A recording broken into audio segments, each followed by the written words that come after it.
सुखदेव जी ने राजा परीक्षित को क्या उपदेश दिया। एक बार राजा परीक्षित आखेट हेतु वन में गए। वन्य पशुओं के पीछे दौड़ने के कारण वे प्यास से व्याकुल हो गए तथा जलाशय की खोज में इधर उधर घूमते घूमते वह श्रृंगी ऋषि के आश्रम में पहुंच गए। वहां पर समीक ऋषि नेत्र बंद किए हुए तथा शांत भाव से एकासन पर बैठे हुए ब्रह्म ध्यान में लीन थे। राजा परीक्षित ने उनसे जल मांगा, किंतु ध्यान मग्न होने के कारण समीक ऋषि ने कुछ भी उत्तर नहीं दिया। सिर पर स्वर्ण मुकुट पर निवास करते हुए कलयुग के प्रभाव से राजा परीक्षित को प्रतीत हुआ कि यह ऋषि ध्यानस्थ होने का ढोंग करके मेरा अपमान कर रहा है। उन्हें ऋषि पर बहुत क्रोध आया। उन्होंने अपने अपमान का बदला लेने के उद्देश्य से पास ही पड़े हुए एक मृत सर्प को अपने धनुष की नोक से उठाकर ऋषि के गले में डाल दिया और अपने नगर वापस आ गए। डारीनाग ऋषिकंठ में नृपने कीन्हो पाप, होनहार होकर हूँ तो श्रृंगी दीन्हो श्राप। समीक ऋषि तो ध्यान में लीन थे। उन्हें ज्ञात ही नहीं हो पाया कि उनके साथ राजा ने क्या किया है, किंतु उनके पुत्र श्रृंगी ऋषि को जब इस बात का पता चला तो उन्हें राजा परीक्षित पर बहुत क्रोध आया। श्रृंगी ऋषि ने सोचा कि यदि यह राजा जीवित रहेगा तो इसी प्रकार ब्राह्मणों का अपमान करता रहेगा। इस प्रकार विचार करके उस ऋषि कुमार ने कमंडल से अपनी अंजलि में जल लेकर तथा उसे मंत्रों से अभिमंत्रित करके राजा परीक्षित को यह श्राप दे दिया कि जा, तुझे आज से 7वें दिन तक्षक सर्प डसेगा। कुछ समय बाद ऋषि समीक के समाधि टूटने पर उनके पुत्र श्रृंगी ऋषि ने उन्हें राजा परीक्षित के कुकृत्य और अपने श्राप के विषय में बताया। श्राप के बारे में सुनकर समीक ऋषि को बहुत दुख हुआ और उन्होंने कहा, अरे मूर्ख, तूने घोर पाप कर डाला। जरा सी गलती के लिए तूने उस भगवत भक्त राजा को घोर श्राप दे डाला। मेरे गले में मृत सर्प डालने के इस कृत्य को राजा ने जानबूझकर नहीं किया है। उस समय वह कलयुग के प्रभाव में था। उसके राज्य में प्रजा सुखी है और हम लोग निर्भीकता पूर्वक जब तब यज्ञादि करते रहते हैं। अब राजा के न रहने पर प्रजा में विद्रोह, वर्ण संकटादि फैल जाएगी और अधर्म का साम्राज्य हो जाएगा। यह राजा श्राप देने योग्य नहीं था, पर तूने उसे श्राप देकर घोर अपराध किया है। कहीं ऐसा ना हो कि वह राजा स्वयं तुझे श्राप दे दे। किंतु मैं जानता हूँ कि वह परम ज्ञानी हैं और ऐसा कदापि नहीं करेंगे। ऋषि समीक को अपने पुत्र के इस अपराध के कारण अत्यंत पश्चाताप होने लगा। राजगृह में पहुंचकर जब राजा परीक्षित ने अपना मुकुट उतारा तो कलयुग का प्रभाव समाप्त हो गया और ज्ञान की पुनः उत्पत्ति हुई। वे सोचने लगे कि मैंने घोर पाप कर डाला है। निरपराध ब्राह्मण के कंठ में मरे हुए सर्प को डालकर मैंने बहुत बड़ा कुकृत्य किया है। इस प्रकार वे पश्चाताप कर रहे थे कि ऋषि समीक का भेजा हुआ एक शिष्य ने आकर उन्हें बताया कि ऋषि कुमार ने आपको श्राप दे दिया है कि आज से 7वें दिन तक्षक सर्प आपको डस लेगा।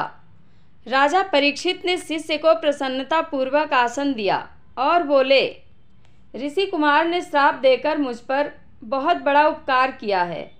मेरी भी यही इच्छा है कि मुझ जैसे पापी को मेरे पाप के लिए दंड मिलना ही चाहिए। आप ऋषि कुमार को मेरा यह संदेश पहुंचा दीजिए कि मैं उनके इस कृपा के लिए उनका अत्यंत आभारी हूँ।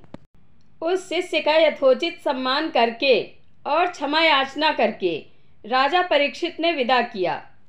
राजा परीक्षित ने अपने जीवन के शेष 7 दिन को ज्ञान प्राप्ति और भगवत भक्ति में व्यतीत करने का संकल्प कर लिया। अपने समर्थ पुत्र जन्मेजय का राज्याभिषेक कर दिया और समस्त राजसी वस्त्राभूषणों को त्याग कर तथा केवल चीर वस्त्र धारण कर गंगा के तट पर बैठ गए। अपनी समस्त आसक्तियों को त्याग कर भगवान श्री कृष्णचंद्र की भक्ति में स्वयं को लीन कर लिया। उनके इस त्याग और व्रत के विषय में सुनकर अत्रि, वशिष्ठ, च्यवन, अरिष्टनेमि, शरद्वान, पराशर, अंगिरा, भृगु, परशुराम, विश्वामित्र, इंद्रमद, उतथ्य, मेधातिथि, देवल, मैत्रेय, पिप्पलाद, गौतम, भरद्वाज, और्व, कण्व, अगस्त्य, नारद, वेशव्याध आदि ऋषि, महर्षि और देव ऋषि अपने अपने शिष्यों के साथ उनके दर्शन को पधारे।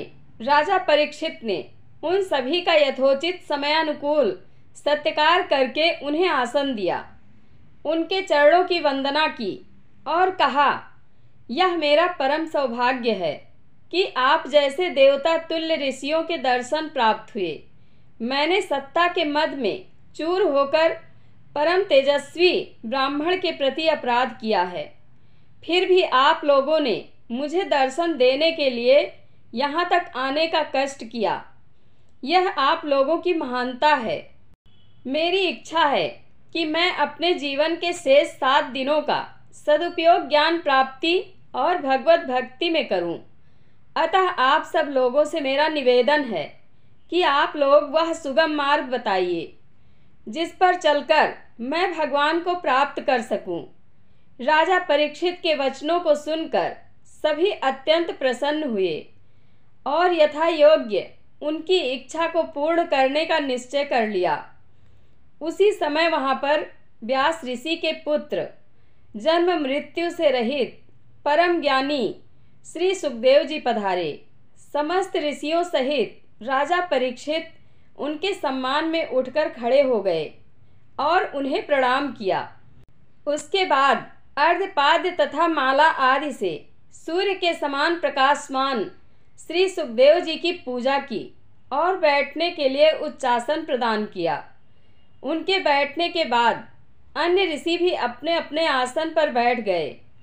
सभी के आसन ग्रहण करने के पश्चात राजा परीक्षित ने मधुर वाणी में कहा, हे ब्रह्मरूप योगेश्वर, हे महाभाग, भगवान नारायण के सम्मुख आने से जिस प्रकार दैत्य भाग जाते हैं, उसी प्रकार आपके पधारने से महान पाप भी अविलंब भाग खड़े होते हैं।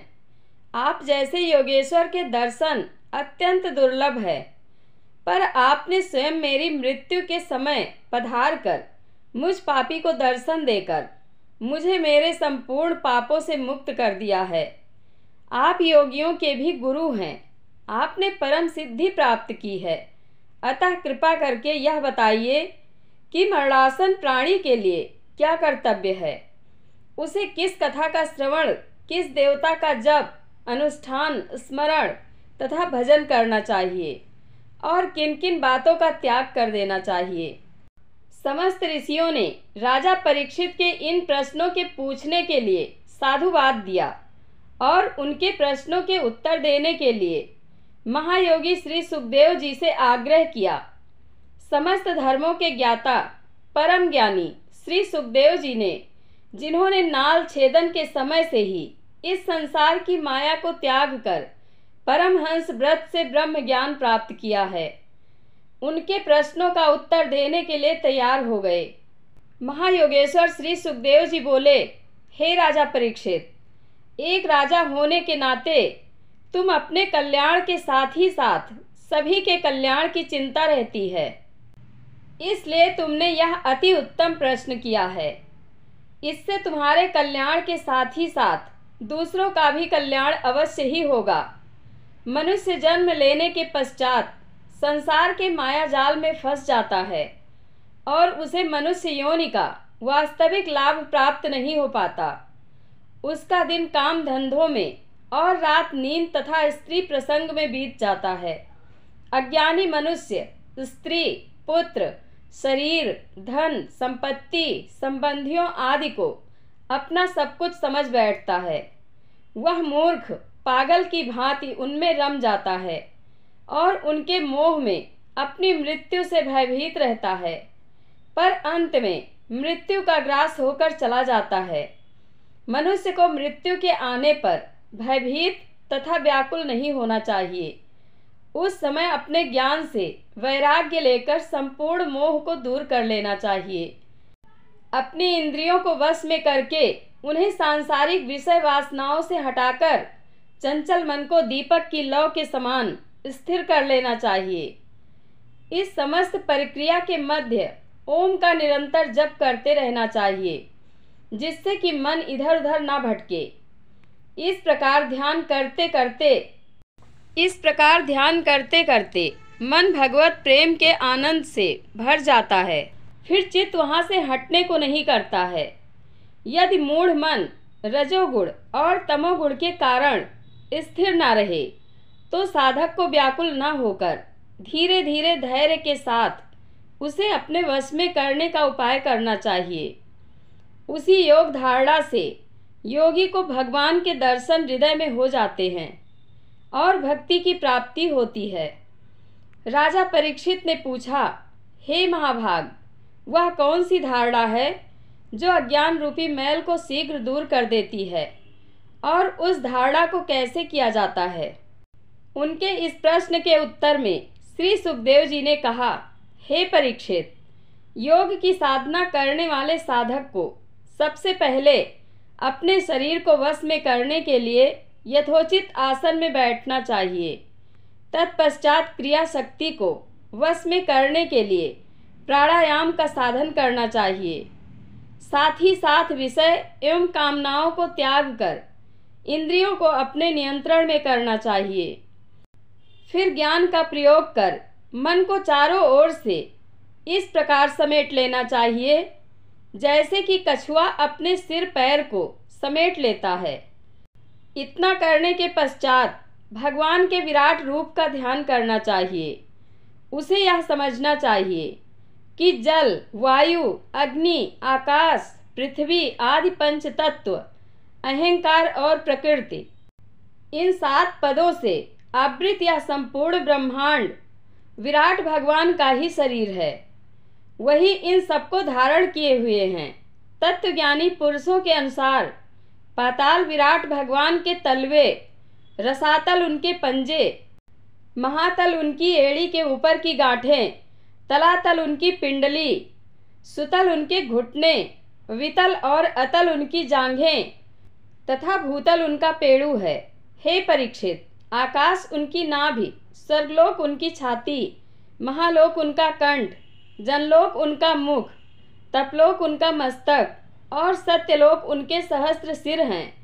दिशाएं उनके कान, दोनों अश्विनी कुमार उनकी नासिका, अग्नि उनका मुख, अंतरिक्ष उनके नेत्र और सूर्य उन नेत्रों की ज्योति हैं। दिन और रात्रि उनकी पलकें हैं।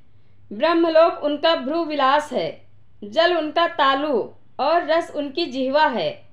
वेद उनकी मस्तक रेखाएं और यम उनकी दाढ़ें हैं। स्नेह उनके दांत हैं और जगत को मोहित करने वाली माया उनकी मुस्कान है। लज्जा उनके ऊपरी होंठ तथा लोभ निचले होंठ हैं। धर्म उनके स्तन और अधर्म उनकी पीठ है। प्रजापति ब्रह्मा उनकी मूत्रेंद्रिय, मित्र वरुण उनके अंडकोश और समुद्र उनका कोख है। पर्वत उनकी हड्डियां और नदियां उनकी नाड़ियां हैं। वृक्ष उनके रोम और वायु उनका श्वास है। बादल उनके केश हैं। संध्या उनका वस्त्र है। मूल प्रकृति उनका हृदय है और चंद्रमा उनका मन है। महातत्व उनका चित्त और रुद्रदेव उनका अहंकार हैं। वन्य पशु उनका कमर तथा हाथी, घोड़े, खच्चर आदि उनके नख हैं। अनेकों प्रकार के पक्षी उनकी कलाएं हैं। बुद्धि उनका मन है और मनुष्य उनका निवास स्थान है। अप्सरा, चारण, गंधर्व आदि उनके स्वर हैं।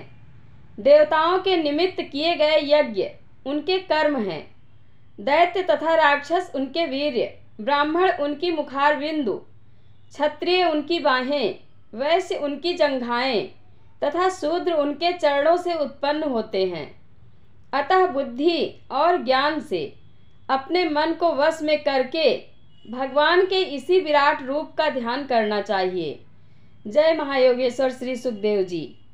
यह कथा आप लोगों को कैसी लगती है कमेंट बॉक्स में अपनी राय अवश्य दें।